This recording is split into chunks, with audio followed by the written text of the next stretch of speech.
Thank you. Thank you for coming this morning. I'm sure you've all come in great anticipation. A number of people have said, we've all been discussing, because we've had people who we don't know to come and share with us. But today we have David, who we do know. And if you'll pardon me taking the rip out of you, David, when you see somebody come in to a service and the regular attenders, you think, oh, the wheelchair. He's in a wheelchair. Particularly when he comes in like Lewis Hamilton. So I do believe he will have a great story to tell us, and so I do nothing more now but just to say, Lord, just anoint our brother David and bless us by his testimony so that we might return to you the glory that's due to your name. Amen. Amen. Thank you. Firstly, I'd like to say how much I enjoy these men's breakfasts, which give us the opportunity to get to know each other a little better. And again, thanks for those involved in preparing the breakfast today, which was great. I'd also like to thank Salt Church, Los Montesinos, for giving me the opportunity to share my life story with you all. If I manage to get through my story without too much hesitation, repetition or deviation on my part, I should be able to finish in about half an hour. Childhood. I was born in Leicestershire in a market town called Melton Mowbray, famous for its pork pies and Stilton cheese, amongst other things. I was baptised as an infant in St Mary's Church. We all attended church regularly in line with my dad's wishes. We also went to Sunday school at the Blakeney Institute, which was just across the road from the church.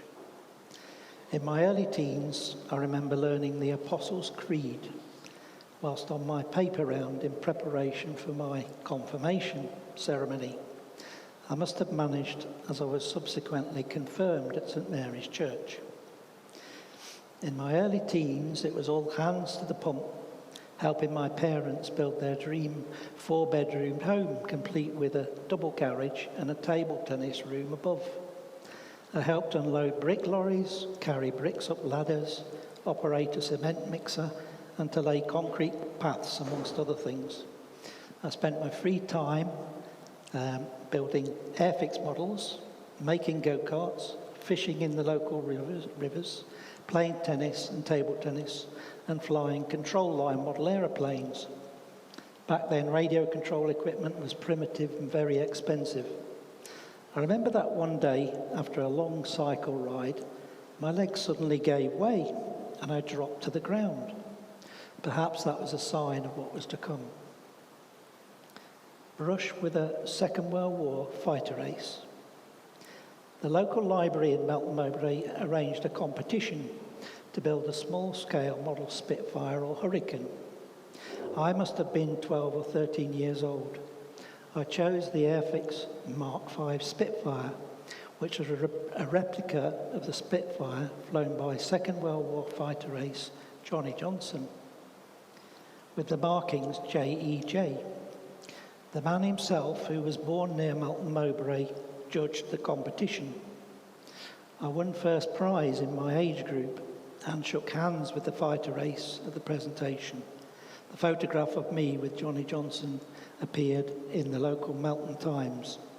I remember he was astonished by the level of detail on the model from my brief chat with him. Family. My mum was born in Sheffield. She had a younger brother who, once the condition became apparent in his 40s, was diagnosed with Becker muscular dystrophy. Back then, little was known about the condition. My dad was born in Loughborough, and he had 4 other siblings. He was the athletic one, winning running and football trophies for his school. My parents were both good tennis players, which is how they met. They went on to win many local trophies in Melton Mowbray. I have a sister and 2 brothers with me, being the eldest. Slide 1, please, David. So at the back is my youngest brother, Simon, And then next older brother is Tim, my sister and myself. Simon didn't have the condition at all. My brother Tim did have it, and my sister was not a carrier.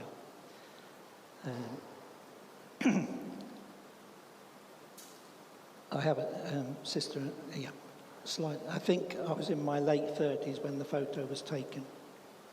Education. I sat my O-levels at King Edward the 7th Grammar School, but I didn't want to stay on at school for A-levels. First, I applied to join the RAF, but failed the aptitude test, so I continued with my plan to study for an OND in technology. There were too few students to run the course locally, so I attended the 2-year course at Loughborough College instead. I was able to board with my paternal grandma initially. It was a great blessing to have spent time with her and to get to know her a little better. At the end of the OND, I was able to sign up for a 4-year sandwich degree course in mechanical engineering at Loughborough University. I needed a sponsor for the industrial training part of the course. After applying to a variety of companies, I gained an offer of sponsorship from BP Oil. My dad, who had attended a careers advice evening, steered me to BP, which was very good parental advice. My industrial training took place at 2 refineries, namely Grangemouth and Llandarcy, I should say, at Rust and Gas Turbines in Lincoln, and finally with BP Exploration, where I spent 6 months in Aberdeen. During this final training period, having completed the mandatory firefighting and survival training, I had several trips offshore aboard BP's drilling rig, the Sea Conquest. Having gained my degree, I was keen to join BP Exploration, and luckily at the last minute I was offered the role of a mechanical engineer. At that time, the downstream side of the oil industry was suffering from refinery overcapacity, so I made the right choice. Career. On joining BP Exploration, I went through a 2-year structured training programme, which took me back offshore, this time to the Forties field in the North Sea, the Shetland Isles, Brown and Root, and Motherwell Bridge. After 2 years, I got my first posting as a subsea engineer. The key role was acting as the BP rep on several diving support vessels, overseeing inspections of the Forties field platform's jacket structure. Next slide, please, David. So that's showing one of the dive support vessels alongside the Forties platform. And the next slide, David. So this is how we were flown out to a tanker, an oil tanker that was used as a workshop in the field called Forties Kiwi. And then we got into one of these fast rescue crafts, tootled along to the dive vessel and scrambled up the cargo net onto the vessel. That was if there was no helicopter pad on the vessel itself. So there was a variety of different vessels. I also oversaw inspection of the Ninian pipeline in the Shetland Isles. Whilst carrying out one inspection, I was crossing rough terrain and I realised I was having problems keeping up with the other team members. After discussion with BP about the possibility that I may have inherited MD, I went to see a neurologist at ARI, who formally diagnosed Becker MD. This resulted in a career change and I became onshore-based. At this time, I met Diane through a chance meeting in the office. We were engaged in March and got married in August, so we met and got married within 8 months. We bought a small house in Ellen near Aberdeen. Shortly after this, I had a posting to London and we moved to Bishop Stortford. I commuted by train to Liverpool Street Station and the nearby BP offices. My position was Assistant Technical Coordinator on the Ninian and Northern Leg gas pipeline systems, BP being the operator of these pipelines. I continued to have occasional trips to Shetland for meetings with the pipeline ownership partners. After 2 years, I was then posted back to Aberdeen. We moved into a new bungalow in the Bridge of Don. Shortly after this, I was seconded to the SWAPS project as a cost engineer. This project involved a brand new concept whereby oil was produced from a single isolated well, stored on board the vessel and then transported ashore. I had a visit to Harland and Wolff in Belfast to see the vessel under construction.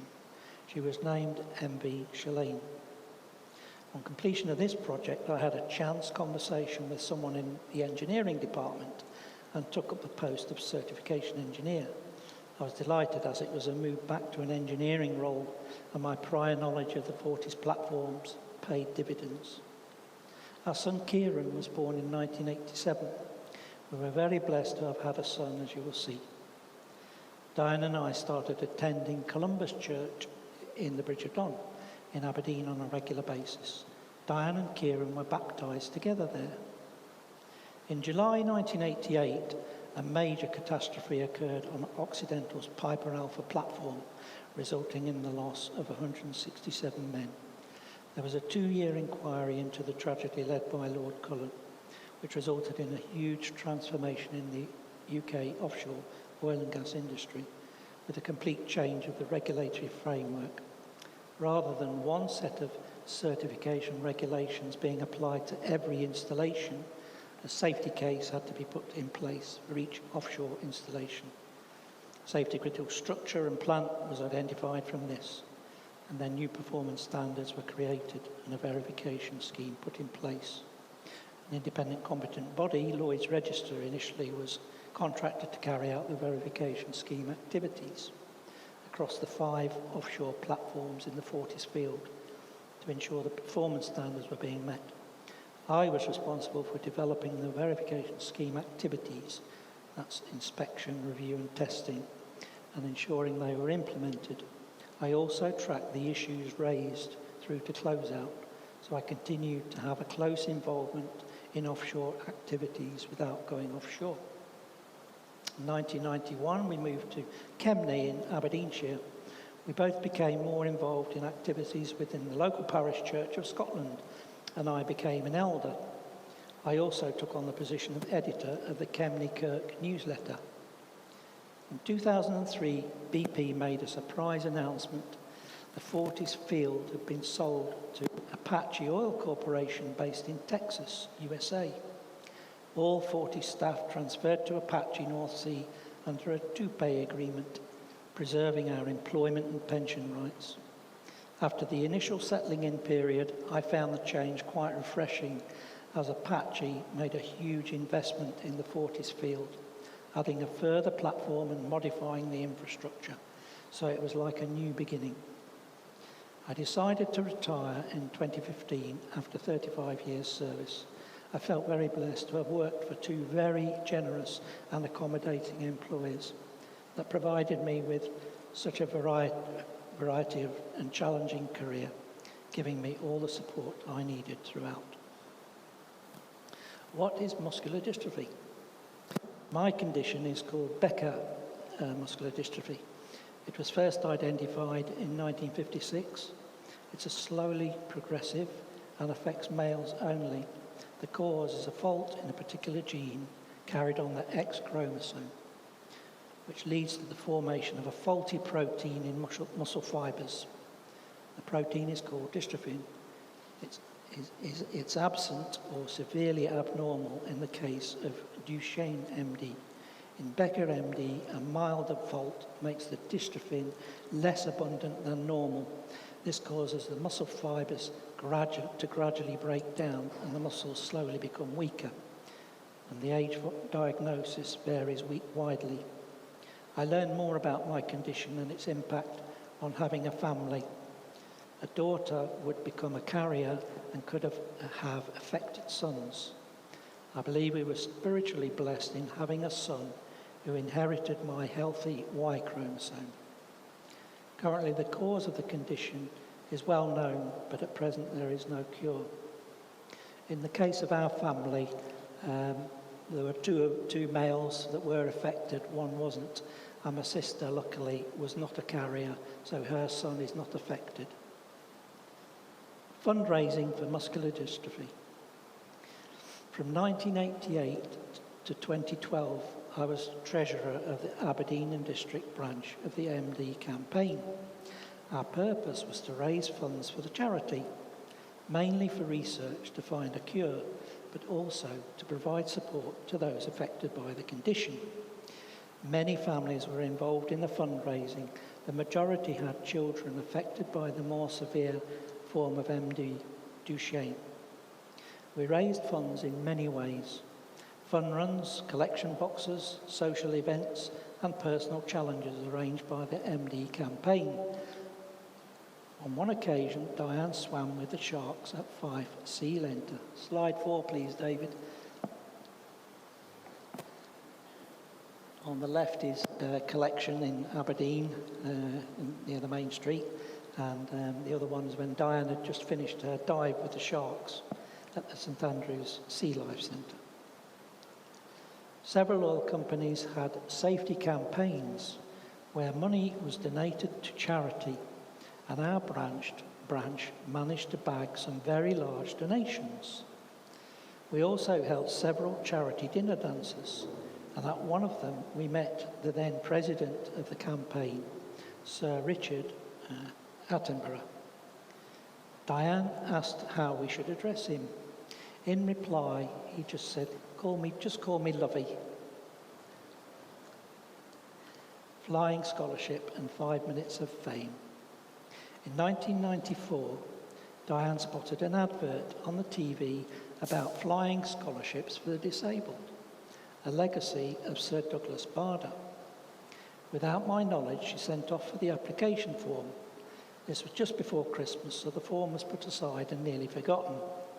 Then after the festivities were over, Diane remembered and gave me the form. I sent it off just in time to meet the deadline. We also had to confirm through my GP that I was fit enough to undertake the training. A neurologist, who was the husband of someone we knew in the church, was able to quickly confirm my fitness to learn to fly. I was invited to RAF Cranwell for the next stage of the selection process. I found out that another person from Aberdeen had also been invited to attend. So the two of us drove down to RAF Cranwell.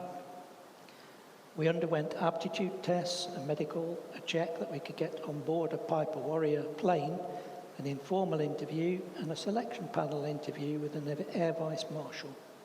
From over 200 applications, 20 scholarships were awarded. I won a scholarship, and so did the other person from Aberdeen. 4 of us decided to take up our scholarships together in 1995, and we spent 6 weeks in Atlanta, Georgia, learning to fly. Next slide, David. So on the left is the girl on the left is Sally. She was also from Aberdeen, myself and Paul. Sally lost a leg through cancer in her teens. Paul became paraplegic. He was in the army but had a motorbike accident. And the other guy that's taken the photo also lost a leg in a motorbike accident. From my involvement with the MD charity in Aberdeen, I decided to spread some of my blessings. So I got in touch with the Muscular Dystrophy Association in Atlanta. I arranged a visit to Emory University and met personnel linked to the association. I asked if I could provide any support locally. Between us, we arranged for a young boy with Duchenne MD to go for a plane ride with myself and my instructor. As this was for charity, the flying school let me have the use of the plane free of charge. The MDA have an annual telethon to raise funds, which is widely known. A broadcaster got to know about the event and sent along a film crew to the flying school. The result was broadcast on Channel 5 TV that evening. I'd like to show you the footage that was aired at the end of my talk. The adaptations I required to fly a plane were a blackwood bar to operate the rudder by my right arm instead of the normal foot operation of the rudder. A strap which helped me to operate the handbrake was also used. Deploying the flaps by means of a large handbrake type lever on the landing approach was also challenging. After about 4 weeks, I was allowed to fly solo. This was very nerve-wracking. On landing, the customary cutting of my tail feathers, i.e. the back of my shirt, took place. Although I didn't manage to obtain a pilot's license at the end of the scholarship due to weather and time constraints, I had several solo cross-country flights. The instructor I was paired with was a Christian man, and we have kept in touch. All of the 1995 scholarship winners attended a ceremony at RAF Fairford that summer to receive our wings and a certificate. My parents also managed to attend. Diane actually went to speak to Lady Barda, who said, "Sorry, am I in your seat?" Diane replied, "No, ma'am, bums keep seats." She laughed. I was invited to give a presentation on the flying scholarship at the Scottish Conference of the MD Group at Heriot-Watt University the following year. Living with muscular dystrophy. My condition started to affect me physically at the age of 24, but the deterioration has been gradual. At first, stairs became difficult. Then walking over uneven surfaces became a challenge. If my foot dropped and caught the floor, or I stood on a raised surface before my knee was locked, I fell over. I used a stick to help with balance and give me some confidence, but I could still fall over. I moved on to automatic cars, using one foot on the accelerator and one on the brake, racing driver style. I then qualified for disability living allowance, and I put my allowances towards motability vehicles. Initially, they were just automatic cars. Then I moved on to cars fitted with hand controls, which helped my accelerating and braking. In the office, I had a higher than normal swivel chair, so I could get to a standing position more easily. Even when walking around the office, I was prone to falls on uneven surfaces and had many knee injuries, but luckily none were serious. For fire drills, I had to use an evac chair to get down the stairway from the 5th floor to the ground floor and then to the assembly point. I had trained buddies to assist me. Winter conditions and high winds made things extremely challenging. I qualified for a manual chair through Access to Work. This helped me get from the car into the office and to travel along the long corridors and in the lift to the 5th floor of the building. I then parked the wheelchair under my desk. To transport the wheelchair, I had to dismantle it, removing the wheels, then lifting the frame into the passenger seat. It became increasingly difficult to get back upright after a fall in the office. I had lots of buddies to help me, but that couldn't continue. Also, I didn't want to risk having greater injuries, so I made the big decision to accept being wheelchair-based. Under the NHS criteria, as I was able to use a manual chair indoors, I didn't qualify for a power chair, even though I didn't have sufficient grip strength to propel and stop a manual chair outdoors. Standing up from a seated position gradually became more difficult, so I started using a transfer board to move from the manual wheelchair into the car and vice versa. Being ambulant at home, especially if I was alone, was also getting difficult and I could easily fall. To reduce the risk of injury and make life easier, I decided to purchase a new custom-built indoor power chair for use at home and locally in Kemney. It had an elevating seat, allowing me to get into a standing position more easily. In 2006, I decided to self-fund the purchase of an all-purpose outdoor power chair and a wheelchair-adapted vehicle, or WAV, in the form of a Mercedes Sprinter van. Next slide, please. See the van there, and the hand controls. Then is the hydraulic lift. The doors at the back of the van were opened automatically, then the lift came down to lift me up, and then you can see my transfer board, which I used to get from the power chair into the driver's seat. The van was automatic with hand controls, light and power steering, and an electric handbrake. It also had automatic rear tail doors, hydraulic tail lift and a docking mechanism for the power chair. I used my transfer board to slide across to the captain's chair type driving seat. Having the van and an outdoor power chair took away a lot of stress caused by trying to remain ambulant. The van allowed me independence and enabled me to continue work for a further 9 years until retirement in 2015. My arms started to weaken, so I had to give up driving for safety reasons. We decided on a VW Caddy WAV supplied through Motability in the UK, so I'm able to stay seated in my power chair as a passenger. Next slide, David. That's the Caddy and me sitting in the back. I have to be belts tied, 4 belts to keep the wheelchair locked in position, and then a belt for myself to stop me flying out of the wheelchair.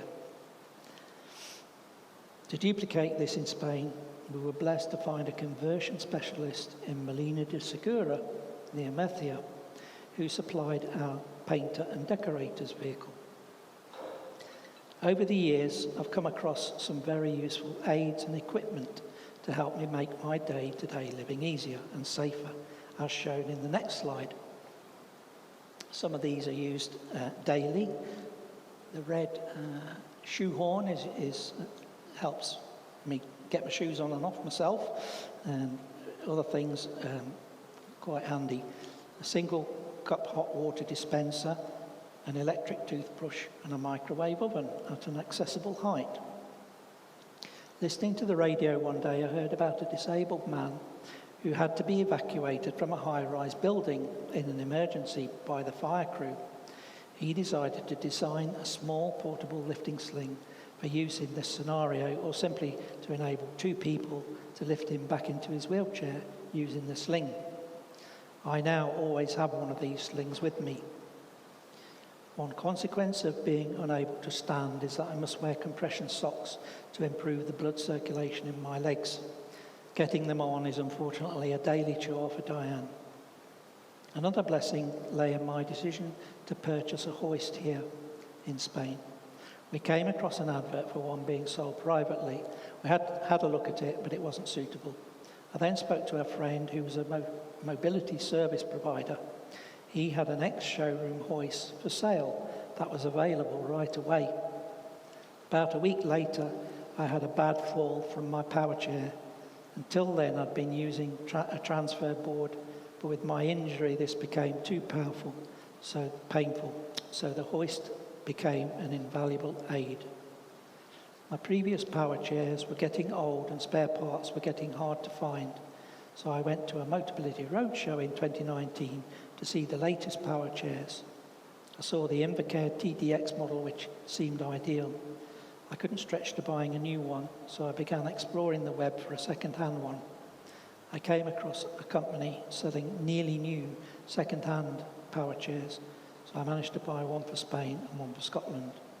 They're quite compact and robust in design and are suitable for indoor and outdoor use, which remove the need to be hoisted from an indoor to an outdoor power chair.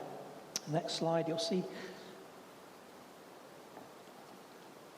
So this seat elevation is handy for many things, for supermarket shopping and what have you.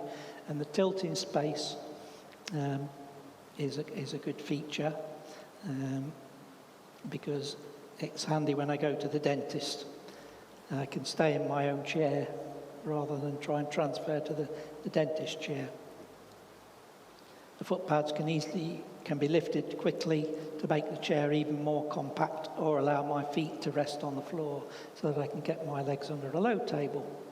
Another recent blessing was hearing about the Easy Travel Seat through a Radio 4 podcast.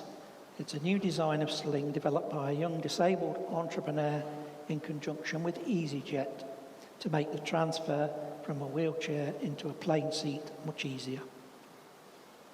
A villa in Spain. Guess what? My fellow Aberdeen scholarship winner Sally, who is now a close friend, owned a villa in Benimar, and that's what led us to buying a villa in Ciudad Quesada. Diane was invited out for a weekend, and she had time to look at some new properties.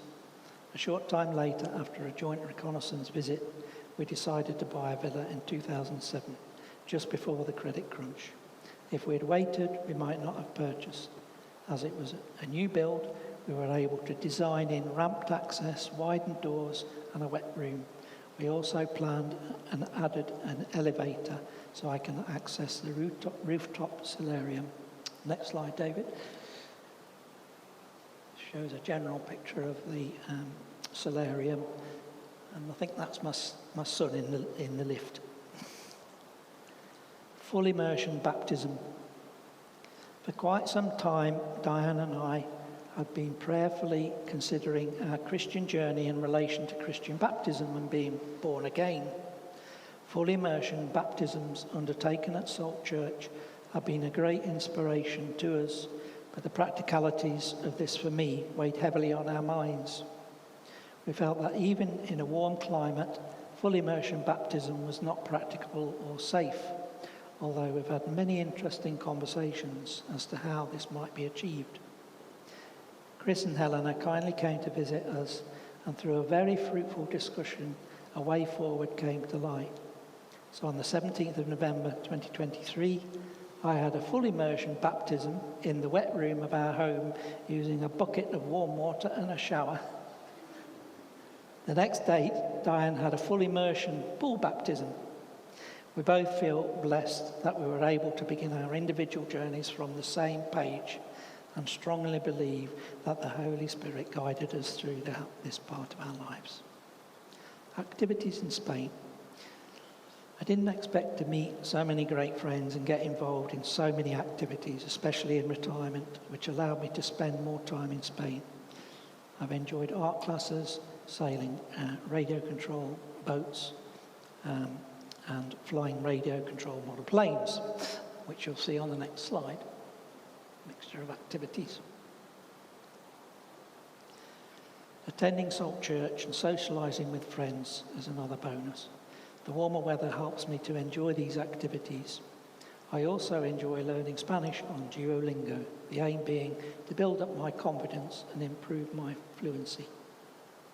So in summary, the challenges: living a normal life as possible, giving up my independence due to my deteriorating condition, accepting my reducing mobility, muscle strength and dexterity and dealing with the consequences, overcoming restrictions of my condition by finding a new way or finding a new piece of equipment at the right time, mentally coping with the gradual deterioration in my condition and accepting that there is currently no cure, accepting that there are always people willing to help if you ask. The blessings. I was able to complete my education and start my career before Becker MD took effect, having good guidance which led me to having a fulfilling career. Marrying Diane in 1982, for richer, for poorer, in sickness and in health. She is a very loving and supportive wife who has also taken on board my care needs. I have a very supportive and healthy son. My faith, which has helped me to face the physical challenges, remove worry, provide comfort, and leave the things I can no longer manage to the Lord. Being blessed and guided to obtain the right equipment before it's needed.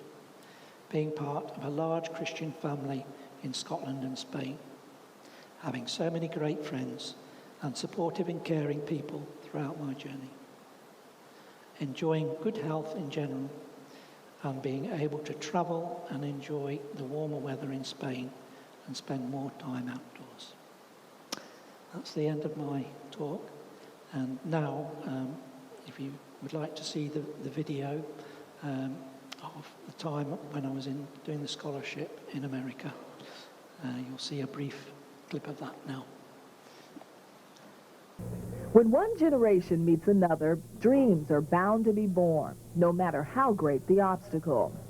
8-year-old Juan Moore and 37-year-old David Porter share a dream for flying, and both share a debilitating disease called muscular dystrophy. How excited are you? excited enough to get on a plane. Are you a little nervous? Yes. And how are you feeling at this point? Quite excited. It's nice to be able to give one a ride in the plane. Looks good. The flying. If you just want to hang out right here while we check everything out to make sure it works, it's going to work fine. Then I got the scholarship to come here and learn to fly, so it's been tremendous. you going to give us a big smile? Smile. Now what? Get the oil. Make sure there's enough oil. I have Becker MD, and it didn't really affect me until I was sort of in a career, so to speak, and it's gradually worsened every year. So, you know, before long I probably, you know, would be in a wheelchair. It feels good to see him just playing. It gives me a lot of joy to see him having a good time, so, because he gets to miss out on a lot of things that other children can do that he can't. So this is kind of exciting for me to see him excited. You just have to, you know, not put up barriers for yourself before you do anything, and just have a go, try it, and it's surprising what you can actually do.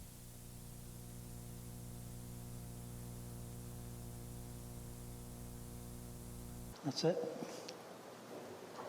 Thank you.